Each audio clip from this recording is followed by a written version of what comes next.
కామారెడ్డి జిల్లా జుక్కల్ నియోజకవర్గంలో BRS party అభ్యర్థి హనుమంత్ షిండే, గుండేమెన్పల్లి, వాజిత్ నగర్, పెద్దదవడ, సిరసముందర్, రాజుల్లా, కందర్పల్లిలో ప్రచారం నిర్వహించారు. MPP Ashok Patel, ZPTC Bharathiraju, BRS party అధ్యక్షులు వెంకట్రావు దేశాయి తదితరులు పాల్గొని ప్రచారాన్ని విజయవంతం చేశారు. ఈరోజు మీ ఉత్సాహం చూస్తా ఉంటే ఇది ప్రచారానికి వచ్చినట్టు లేదు, గెలిచిన తర్వాత జులుసు తీసినట్టున్నది.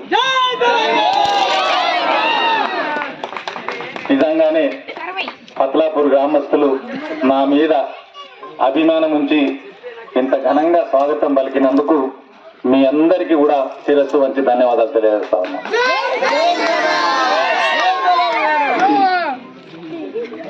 ఈ గ్రామంలో అనేక అభివృద్ధి కార్యక్రమాలు చేసుకున్నాం.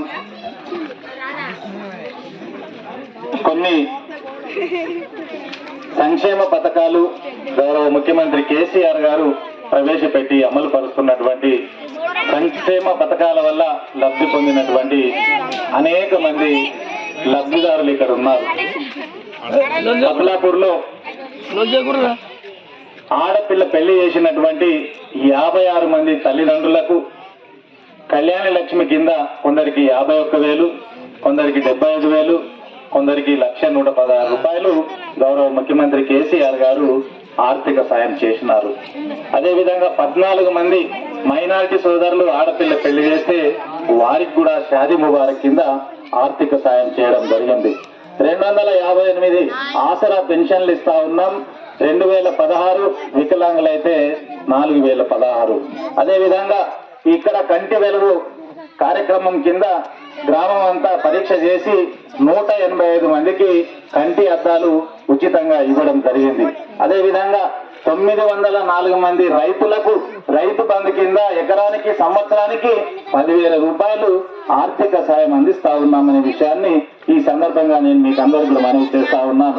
269 మంది మహిళలు డెలివరీ అయితే కేసీఆర్ కిట్ కూడా ఇవ్వడం జరిగిందనే విషయాన్ని మనవి చేస్తా ఉన్నాను. 12 మంది రైతులు చనిపోతే వారి కుటుంబాన్ని ఆదుకునే విధంగా ఒక్కొక్క కుటుంబానికి 5 లక్షల చొప్పున రైతు బీమా కింద ఇవ్వడం జరిగిందనే విషయాన్ని కూడా మనవి చేస్తా ఉన్నాను. ఇక్కడ ఉన్నటువంటి కుర్మ సోదరులకు 75% కింద 75% సబ్సిడీ కింద గొర్రెలు కూడా పంపిణీ చేయడం జరిగిందనే విషయాన్ని కూడా మనవి చేస్తా ఉన్నాను. ఇదే కాకుండా గౌరవ ముఖ్యమంత్రి కేసీఆర్ గారు చేసినటువంటి అభివృద్ధి పనులు, అమలు పరుస్తున్నటువంటి సంక్షేమ కార్యక్రమాలు, మీరు పొందుతున్నటువంటి లబ్ధి చూసి మళ్ళీ బీఆర్ఎస్ ప్రభుత్వాన్ని ఏర్పాటు చేసుకుంటే కొన్ని మంచి స్కీమ్స్ మళ్ళీ కూడా తయారు చేసి మేనిఫెస్టోలో పెట్టడం జరిగింది గౌరవ ముఖ్యమంత్రి కేసీఆర్ గారు. అందులో మొదటి పథకం అన్నపూర్ణ పథకం. ఈ పథకం ద్వారా ఈ రోజు ఏదైతే రేషన్ షాప్ లో దొడ్డు బియ్యం ఇవ్వడం జరుగుతా ఉందో వాటి స్థానంలో సన్న బియ్యం ఇవ్వడం జరుగుతుందనే విషయాన్ని కూడా మీకు అందరికి కూడా మనవి చేస్తా ఉన్నాను. ఈ రోజు పెన్షన్లు 2016 ఇస్తా ఉన్నాం. రేపు ప్రభుత్వం ఏర్పడగానే ఏప్రిల్ నెల నుండి ఒక్కొక్కరికి 3,016కు పెంచబోతున్నామనే విషయాన్ని కూడా మనవి చేస్తా ఉన్నాను. అదేవిధంగా 3,016 నుండి సంవత్సరానికి 500 పెంచుకుంటూ 5,016 వరకు ఈ పెన్షన్ తీసుకుపోతామనే విషయాన్ని కూడా ఈ సందర్భంగా నేను మీకు అందరికీ కూడా మనవి చేస్తా ఉన్నాను. వికలాంగులకు ఈ రోజు 4,016 ఇస్తా ఉన్నాం. వారిని కూడా మెల్లమెల్లగా పెంచుకుంటూ 6,016కు తీసుకుపోతామనే విషయాన్ని కూడా మనం చేస్తా ఉన్నాను. మహిళా సోదరిమణులకు తీపి కబురు సౌభాగ్య లక్ష్మి అనే ఒక పథకం తీసుకురాబోతున్నారు గౌరవ ముఖ్యమంత్రి కేసీఆర్ గారు. ఈ పథకం కింద ఈ గ్రామంలో ఉన్నటువంటి ప్రతి మహిళకు నెలకు 3,000 రూపాయలు సౌభాగ్య లక్ష్మి కింద ఇవ్వడం జరుగుతుందనే విషయాన్ని కూడా మనం చేస్తా ఉన్నాను. అదేవిధంగా ఈ రోజు మీకు అందరికీ కూడా తెలుసు సిలిండర్ ధరలు ఏ విధంగా పెరిగినాయో. కేంద్రంలో ఉన్నటువంటి బీజేపీ సర్కార్ 500 ఉన్నటువంటి సిలిండర్ ను 1,200కు తీసుకుపోయారు. ఈ రోజు మరి మన ప్రభుత్వం రాగానే మరి ఈ రోజు 1,200 ఉన్నటువంటి సిలిండర్ ను కేవలం 400కే ఇవ్వడం జరుగుతుంది అనే విషయాన్ని కూడా మీకు తెలియజేస్తా ఉన్నాను. ఈ రోజు రైతు బంధు సాయం ఎకరానికి సంవత్సరానికి 10,000 ఇస్తా ఉన్నాం. రేపు ప్రభుత్వం ఏర్పడగానే మొదటి సీజన్ కు 10,000 జాగాలో 12,000 ఇస్తాం. సంవత్సరానికి 1,000 పెంచుకుంటూ ఆఖరికి 16,000 ఎకరానికి రైతు బంధు ఇస్తామనే విషయాన్ని కూడా ఈ సందర్భంగా నేను మీకు అందరికీ కూడా మనవి చేస్తా ఉన్నాను.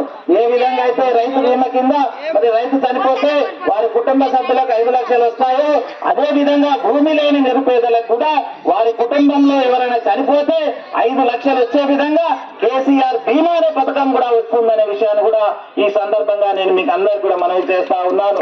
ఈ విధంగా గౌరవ ముఖ్యమంత్రి కేసీఆర్ గారు అనేక కార్యక్రమాలు చేస్తూ అభివృద్ధి కార్యక్రమాలు చేస్తూ ముందుకెళ్తా ఉన్నారు. ఈ రోజు ఆరోగ్యశ్రీ కింద 5 లక్షల వరకు ఆపరేషన్లు చికిత్స చేపిస్తా ఉన్నాం.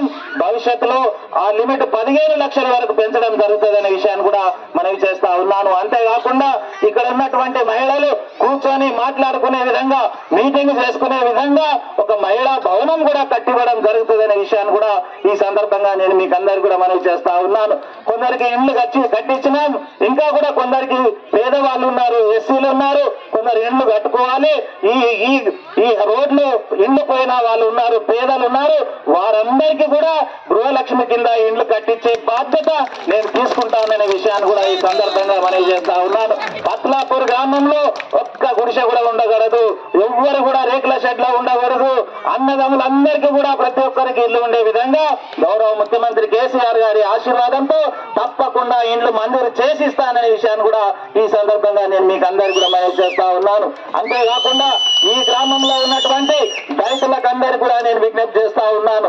ఈ రోజు మీరు చూడండి, గౌరవ ముఖ్యమంత్రి కేసీఆర్ గారు కామారెడ్డి నుంచి పోటీ చేస్తా ఉన్నారు.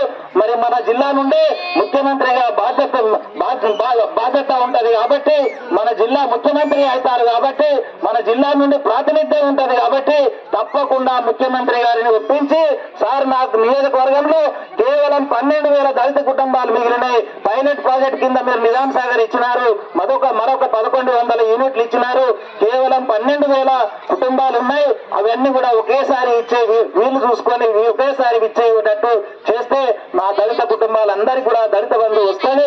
ఆ విధంగా కేసీఆర్ గారిని ఒప్పించి మెప్పించి ఈ గ్రామంలో ఉన్నటువంటి దళితులందరికీ కూడా దళిత బంధు ఇప్పించే పూర్తి బాధ్యత నేను తీసుకుంటాననే విషయాన్ని కూడా ఈ సందర్భంగా నేను మీకు అందరికీ కూడా మనవి చేస్తా ఉన్నాను. ఆఖరిలో ఒక మాట చెప్పాలి మీకు. ఈ రోజు బీఆర్ఎస్ ప్రభుత్వం ఎన్ని పనులు చేసిందో మీకు తెలుసు. బీఆర్ఎస్ పార్టీ అధినేత గౌరవ ముఖ్యమంత్రి కేసీఆర్ గారు తెలంగాణలో ఎటువంటి పనులు చేస్తా ఉన్నారో మీరు చూసినారు. ఈ రోజు 24 గంటల కరెంట్ ఇచ్చినందుకు బోరు బావి కింద వ్యవసాయం చేసుకొని బ్రహ్మాండమైనటువంటి